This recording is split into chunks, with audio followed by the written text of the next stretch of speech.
Roughly 20% of total global oil consumption passes through this one single 30-mile channel. 20%. Yeah, that is 20.9 million barrels of oil every single day. It accounts for 27% of all seaborne oil trade across the entire planet. And it's not just crude oil either, right? No, not at all. 20% of the global liquefied natural gas, or LNG, trade relies on Hormuz. It is, without exaggeration, the single most critical energy corridor on Earth. There is no secondary alternative that even comes close. And when Iran flicked the switch, when the traffic stopped and the threat level spiked, the global energy markets reacted with violent speed. I mean, they had to. Yeah. Brent crude, which is the global benchmark for oil pricing, jumped to $120 a barrel.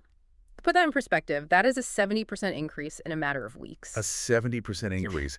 And the downstream effects of that are hitting consumers immediately. Like in the United States, average gasoline prices surged past $4 a gallon almost overnight. Right.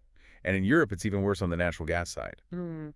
The benchmark TTF natural gas prices, Yeah. the tidal transfer facility index that sets European gas pricing, they doubled, hitting 60 to 70 euros per megawatt hour. But, this raises an incredibly important question about geopolitical vulnerability, because the pain of this crisis is not distributed equally. We are witnessing a massive asymmetry in how different parts of the world are experiencing this shock.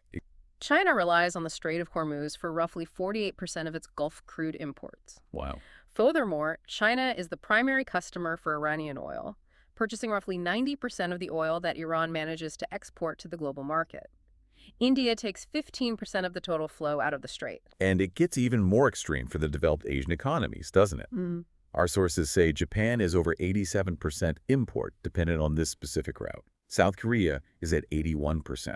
The vulnerability of Tokyo and Seoul cannot be overstated. I mean, they do not have domestic oil reserves. They don't have massive interconnected pipeline networks drawing from neighboring continents. They rely on ships arriving on schedule. When the ships stop, the countdown to darkness basically begins.